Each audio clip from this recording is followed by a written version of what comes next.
Hey guys, I say guys because no girls are allowed to watch my videos ever. Welcome to my review of This Is the End. But before I get into that, I need to make a few apologies. You see, in my vlog of Man of Steel, which you should definitely watch if you haven't, I made some pretty glaring mistakes. For some reason, I got the names Michael Shannon and Michael Sheen confused. For some reason, I always do that. In fact, I kept telling myself, do not get those names confused. Remember, it is Michael Shannon playing Zod, not Michael Sheen. But unfortunately, I forgot when I said it. I accidentally referred to Kate Bosworth as Kate Beckinsale. That was a legitimate mistake in that for some reason I believed Kate Beckinsale was in Superman Returns. I'm not really sure why, but that's what I thought.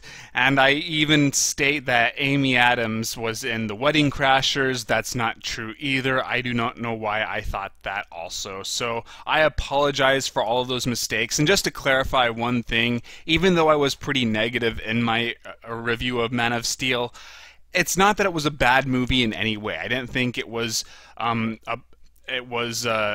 objectively bad in any area, or even that I completely disliked any area. It just wasn't as good as it thought it was, and those films tend to hurt the most for me because when they screw up, it diminishes the entertainment level, whereas something like Fast and the Furious 6 can be incredibly stupid in all sorts of ways, but if it is non-stop entertaining, then I won't care. So enough about that, though. Let's move on to This Is the End. I thought this movie was hilarious. Unfortunately, discussing comedies is incredibly difficult because I could really just stop there. I thought it was hilarious.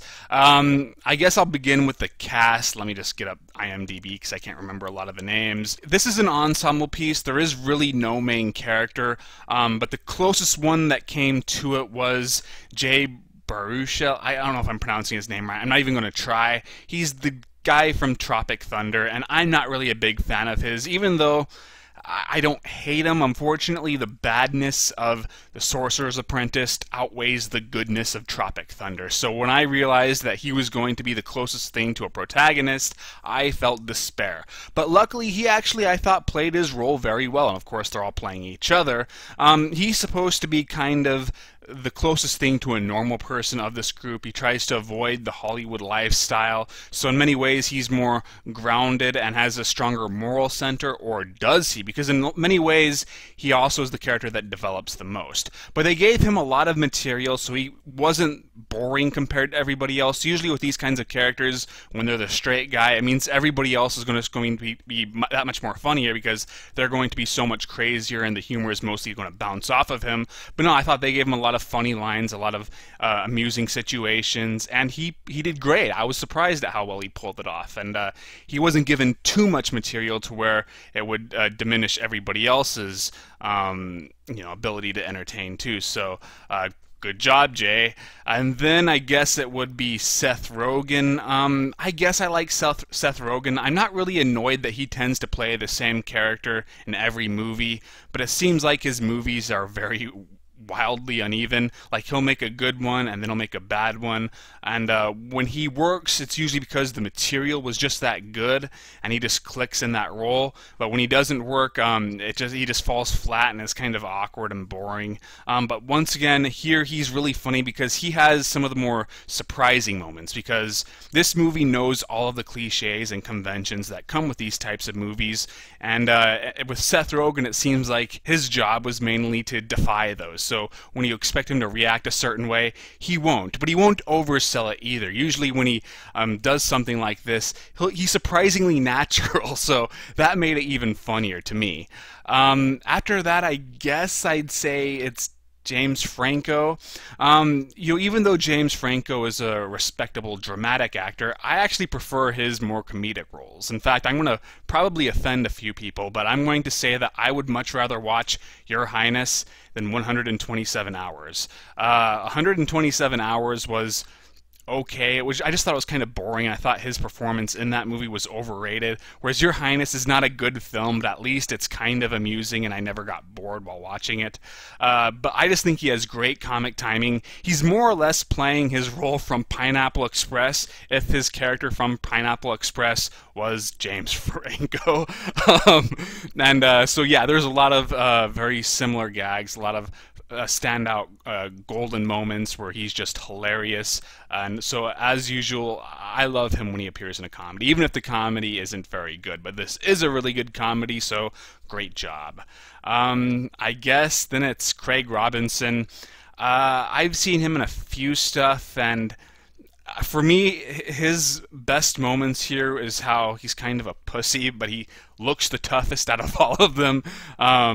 So they had a lot of good parts involving that, and he has some great facial expressions where he's really scared and panicked. I liked him in this movie pretty well, just about as much as everybody else. Jonah Hill is a lot like Seth Rogen in that it depends whether or not he has the right material to work with. So he can be really funny or really boring depending on the rest of the movie. But here, it's difficult to talk about him without spoiling anything. In some ways, I actually thought he had the least amount to work with, but in other ways, he had the most, and I really do like where they go with his character. But it's difficult to describe him once again without spoiling anything. So I'd say, yeah, he was a solid addition. Didn't add too much, but at the same time, he didn't take away from anything else either. I'm so dehydrated. There's no water in this house right now. After that, I guess it would be Danny McBride. I love Danny McBride. In fact, if I enjoy movies such as Land of the Lost, 30 minutes and under, or no, 30 minutes or less, and Your Highness, it's just because that guy cracks me the fuck up. I just love every movie I don't love every movie he's in, but I tend to love him in every movie he's in.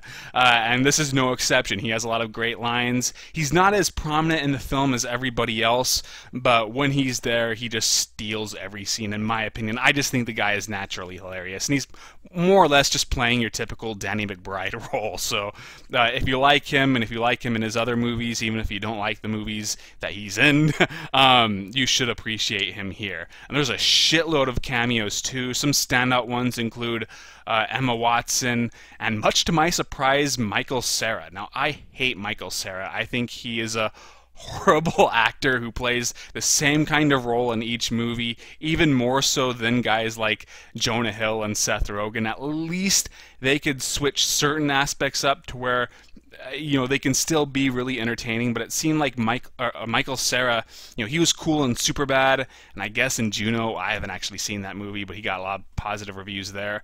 But since then, it's just been the same shit over and over again, and I just think he's so boring. I actually might have liked Scott Pilgrim vs. the World if he wasn't in it. That's how boring he is. But here he's playing a total, almost psychotic version of himself. He's not in the movie too much, but he did get some pretty hard laughs out of me. Now, this movie is very irreverent. It's very outrageous with its style of humor. So if you're easily offended by some various sex jokes and or vulgar language, vulgarity in general. If, for example, Your Highness was too disgusting for you, you might not like this movie, because this is about as disgusting as Your Highness, but it also has a lot more funny material in general. Your Highness, for the most part, just kind of coasted off of its premise. What happens if you took a fantasy film and just had a lot of gross out humor and a lot of F-bombs. This one it seemed like there was a lot of work put into every scene in terms of providing lots of comedy, so I think it was obviously much better than that film. Geez, what else can I say?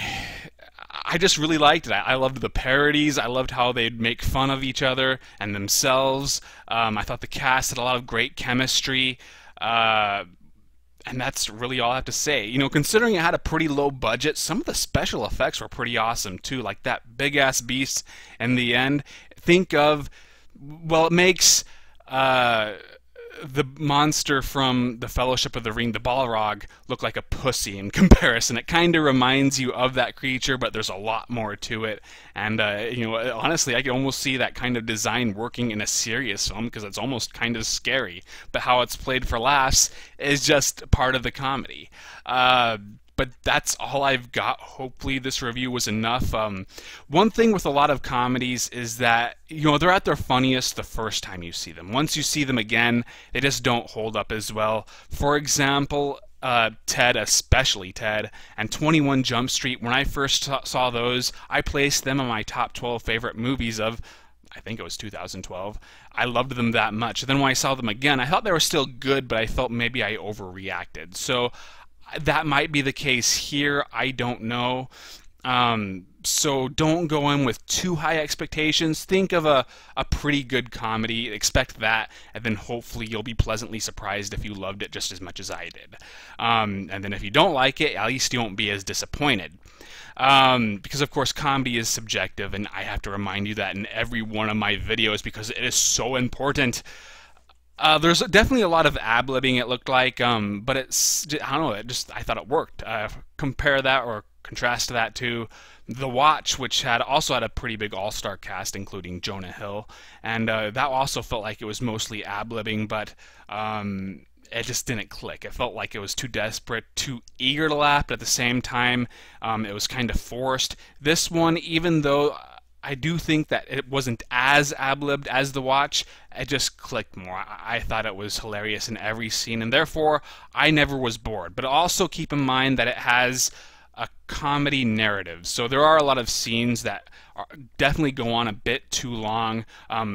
Like the Green Hornet in a way, except this time it wasn't pretending to be an action movie. But so yeah, I expect that it's kind of leisurely paced, but since I thought every scene was funny, and every joke for the most part worked with me, I never got bored. But if you don't think it's funny, you're going to be so bored out of your mind it's not even funny. Kind of a weird way to word that, but what can you do? So that is all I have to say. Would I recommend it? I actually would. I thought it was hilarious, and I think you should watch it too. So there. That is all I've got, though. I did written reviews of Lake Placid and Tucker and Dale vs. Evil, so if you haven't read those, check those out. Be sure to follow me on Twitter, and go ahead and watch my Man of Steel vlog. Just keep in mind all of my mistakes. Motherfucker. And I'll see you guys next week, or hopefully maybe a little earlier if I can get that Critiquing the Critics episode going, but we'll just have to see.